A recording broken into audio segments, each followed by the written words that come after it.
फिर मेरे उत्तराखंड में बादलों की ओढ़ के ओढ़नी वादियां गीत सुनाए मीठे मीठे मेरे उत्तराखंड में।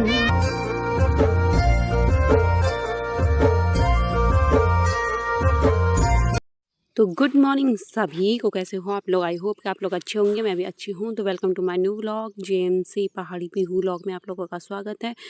तो आज सुबह के बज चुके हैं 10:30 और मैं आज हूँ घर पे। पापा चले गए हैं बकरियों में, मम्मी है घर पे और आराम से मेरे को बहुत आलस आ रहा है, लेकिन क्या करें, मेरे को जाना है आज अपने ससुराल। तो इसलिए पे मुझे अपने करनी है सामान की पैकिंग, जो कि सारा सामान इधर उधर बिखरा है। मैंने कुछ भी समेट के नहीं रखा क्योंकि मुझे आदत ही नहीं है समेटने की।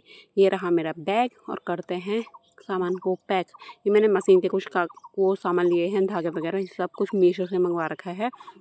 और साथ ही साथ में मैंने इस बाउल पे भिगो रखे हैं लोटस के बीज। बोले तो ऑनलाइन मंगाए थे कमल के बीज। तो 3 तो ये खूब तैर रहे हैं, लेकिन जो 2 हैं वो ऊपर पानी में, 3 तो डूब चुके हैं, 2 तैर रहे हैं। पता नहीं क्यों, अब शायद जमेंगे कि नहीं जमेंगे ये मुझे नहीं पता। तो इसको रख देती हूँ मैं साइड में। ये है चूने का बाउल। वैसे तो कांच के बाउल में उगाना चाहिए, पर कांच का बाउल तो हमारे घर था नहीं, तो इसलिए मैंने उगाया इनको चूने के बाउल में। तो ज़्यादा बातें करते हुए मैं सीधा करती हूँ अपने बैग की पैकिंग। तो मेरा ससुराल है 2 नदी के उस तरफ, तो हमें जाना है गाड़ी बुकिंग करके, क्योंकि आजकल यात्रा सीजन भी है। तो गाड़ी तो हमें बिल्कुल भी नहीं मिलेगी जितना मुझे आइडिया है, और ना मुझे आइडिया है कि वहाँ की गाड़ियाँ कहाँ पे रुकती हैं। ऐसा फ़ोन पे पता भी कर सकते हैं, लेकिन नहीं, ऐसा नहीं होता। तो आज मैंने सुबह सुबह बनाई है आईब्रो। मैं अपनी आईब्रो खुद ही बनाती हूँ। वैसे तो आईब्रो अच्छी नहीं बनती है, लेकिन जो भी है काम चलो सरकार बनी जाती है। तो अब मुझे दर्द हो रहा है थोड़ा बहुत आँखों पे।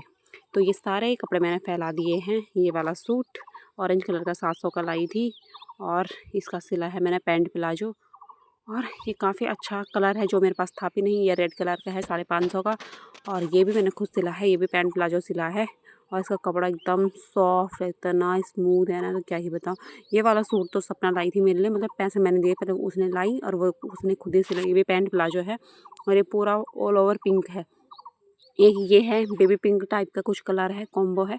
तो ये मैंने खुला सलवार सिला है, ये मुझे दान में मिला था। एक ये वाला सूट है जो आसिफ लेके आया था मेरे लिए मेरी शादी में गिफ्ट के तौर पे। मैंने सोचा मायके जाके पहनूंगी, लेकिन मैंने नहीं पहना क्योंकि हैवी सा लग रहा था, तो इसलिए मैंने इसको स्किप कर दिया। उसके बाद इसका कपड़ा तो कुछ अजीब सा है, सैटन होगा, कुछ अजीब ऐसा कुछ है, जैसे ब्लाउज़ के अस्तर पड़ता है ना एक टाइप के वैसे। तो ये साड़ी मेरी हल्दी वाली साड़ी है, और सबको करते हैं हम लोग पैक। ये मेरे कुछ कागज़ हैं, तो इनको भी रखती हूँ मैं अपने ससुराल के लिए। तो सोच के तो मैं ये चल रही थी कि मैं ये वाला सूट पहनूं, या फिर पहनूं ये वाला सूट जो कि है ये ऐसा, और या फिर पहनूं ये वाली साड़ी जो मेरी हल्दी हाथ की है। बट ये काफ़ी महंगी है, तो अभी तो एक बार ही पहनी है, मैं अपने ससुराल भी लेके नहीं गई। लेकिन आप लोग कमेंट करके बताना कि क्या लेके गई होंगी मैं, क्योंकि मेरे को बेकार भी लग रहा है, क्योंकि 1 महीना हो गया है मुझे यहाँ आए हुए, और अब तो ऐसा है ना कि ससुराल तो जाना ही जाना है। इसका ब्लाउज़ भी देखो मैंने सिंपल सिला रखा है, क्योंकि अगर मैं नहीं पहनूँ तो मेरी मम्मी इसको पहन सकती है, लेकिन मुझे नहीं लगता किसी एंगल से ही मेरी मम्मी पे आएगा, क्योंकि मेरी कमर थोड़ी मम्मी से काफ़ी कम है ना, तो इस चक्कर में। ये पीला कलर तो खिल रहा है मेरे पे, मोरपंखी वाला है ना। तो चलो अपना बैग की पैकिंग करते हैं। मन तो नहीं कर रहा, पर करना ही पड़ेगा, क्योंकि ससमाइकी में ये होता है ना, तो कभी ना कभी मन करे तो खाना बनाओ, नहीं करे तो सो जाओ, ऐसा वैसा। तो ससुराल में तो ऐसा कुछ होगा नहीं। तो जल्दी से पैक करती हूँ पैकिंग, क्योंकि अभी मुझे दिन का खाना भी बनाना है, और सब कुछ रखना है, कहीं छाछ रखनी, कहीं कुछ। तो कुछ भी सामान मैंने एक जगह पे नहीं रखा है, तो बेकार लग रहा है मुझे। सबसे पहले मायके से छोड़ जाना। ये भी लाई मैं पिगी बैंक। तो लो, हो गया मेरा बैग रेडी, और अब मुझे बेकार सही में लग रहा है कि मैं सही में जाने वाली हूँ, और मेरे को थोड़ा थोड़ा रोना भी आ रहा है।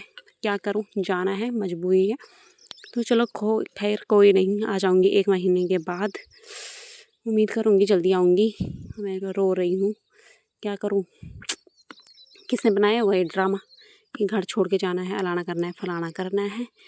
तो यहाँ पे मैंने 2-4 आंसू भी टपका ही दिए हैं।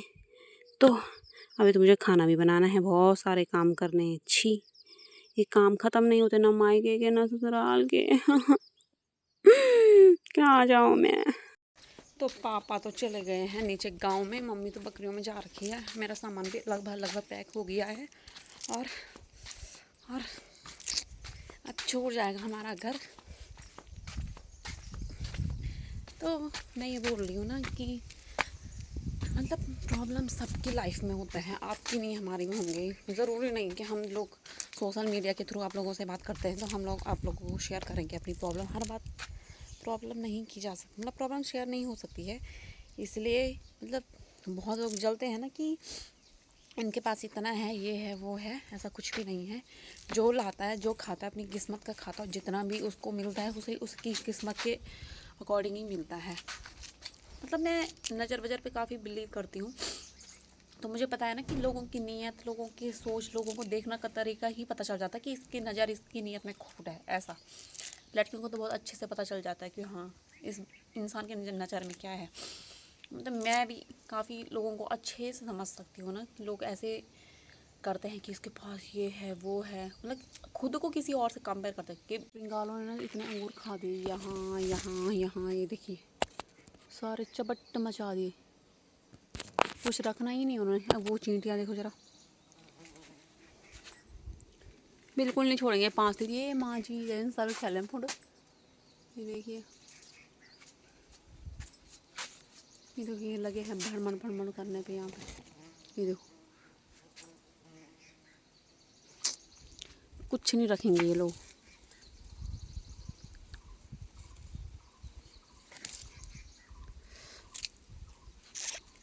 4:30 बज चुके हैं और हम निकल चुके हैं घर से।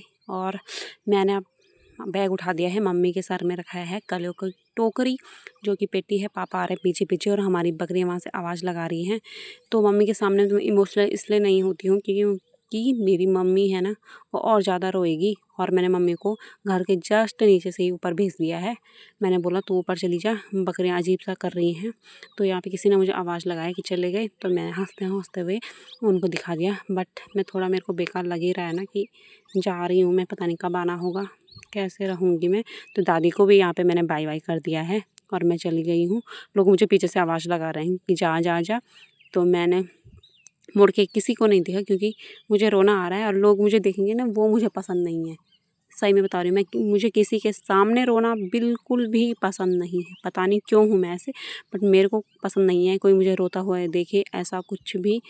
तो इसलिए मैं नहीं चाहती हूँ कोई मुझे देखे। मैंने सबको इग्नोर करके आगे निकल गई। मैंने किसी को आवाज़ नहीं लगाया ना, लोगों ने मुझे आवाज़ लगाया भी, पर मैं पीछे मुड़ के ही नहीं देखी। तो कोलामे में पहुँच चुकी हूँ और यहाँ बंदरों ने इतना आतंक मचा रखा है ना, आम के पेड़ों से नीचे झाड़ रहे हैं आम को। और हाँ, मेरी मम्मी पता नहीं कैसे करेगी अकेले अकेले काम, क्योंकि मेरी मम्मी को ज़्यादा काम करने की आदत है नहीं। मेरी मम्मी मतलब एक काम पे वैसे जाती, जैसे गढ़वाली में बोलते इखारे काम पे जाती है। तो नीचे कमली भाई का घर भी है और मेरे हाथ पे कलियों की पेटी, पर्स और बैग मेरे हाथ पे है क्योंकि पापा के हाथ पे भी दर्द हो रहा है। तो निकल गई हूँ मैं यहाँ से। तो काफ़ी आ गए हम देवप्रयाग से भी आगे। और यहाँ पे इतना जाम लग रहा है ना, क्या ही बताऊँ, बड़ी मुश्किल से हम जाम से हटे हैं। और आजकल यात्रा सीजन के चक्कर में इतनी गाड़ियाँ चल रही है ना, क्या ही बताऊँ। अगर आपको रोड क्रॉस करना होगा ना तो 10 बार आप लोगों को सोचना पड़ेगा कि क्रॉस करूँ कि नहीं करूँ। वहाँ सामने उतरासू गाँव है, उस धार के उस तरफ है मेरा ससुराल। जिस तरफ ये गाड़ी चल रही है, जिस तरफ हम हैं, उस तरफ है मेरी बहन का ससुराल और नदी के उस साइड है मेरा ससुराल। मुझे 2 नदी पार करके जाना होता है, एक तो भागीरथी और दूसरी अलकनंदा। तो यहाँ पे मेरी बहन भी हमें टाटा बाय बाय करने आ गई है। मेरी बहन ने ला रखे हमारे लिए फूल, जो कि मेरे हस्बैंड ने मंगाए थे कि हमारे लिए भाभी फूल देना, तो उसने दे दिए हैं। बाकी बहन को भी टाटा बाय करके हम निकल चुके हैं आगे। और ये जो सामने गाँव दिख रहा है ना, वो है मेरा ससुराल। और हमें पहले यहाँ से कीर्तिनगर जाना है, कीर्तिनगर से सीधा वापस आना है। तो ये है, इतना बड़ा गाँव है ससुराल में, जबकि मायके में तो थोड़ा छोटा ही गाँव है हमारा। तो आजकल गाड़ियाँ भी भर के सामान जा रहे हैं और एक्सीडेंट भी इस रोड पे इतने हो रहे हैं ना, क्या ही बताऊँ। ये है सामने मुल्ला गाँव। तो कीर्तिनगर पहुँच चुकी हूँ और यहाँ पे पापा लोग ले रहे हैं जो कुछ भी ले रहे होंगे सामान वहाँ के लिए। मेरे को तो बहुत रिंग लगी है तो यहाँ पुल में रुक रखे हैं और जैसे ये लोग आएंगे वैसे ही हमें अभी आगे निकलना है। अभी 6:30 बजने वाले हैं और जो ताऊ जी हमें छोड़ने आ रखे हैं ना वो भी वापस जाएंगे।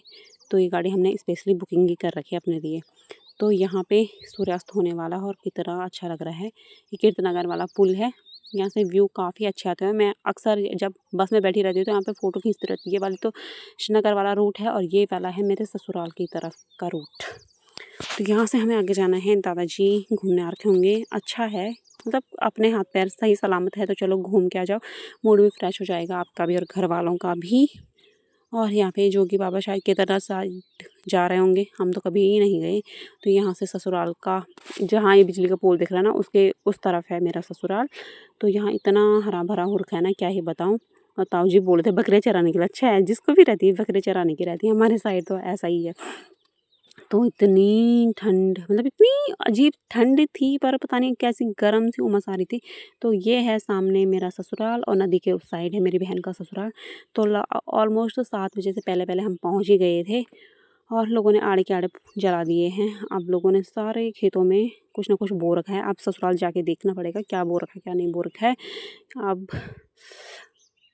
रूम कपड़ने लगी, बोले तो शाम होने वाली है और यहाँ से धूप की लालिमा भी कम कम दिखने लगी है। अब जाते हैं अपने ससुराल की तरफ और अब डेली रूटीन ससुराल का ही व्यू दिखेगा आप लोगों को। Tata bye bye take care. अब जाते हैं घर की तरफ। तो मिलते हैं आपको कल के व्लॉग में।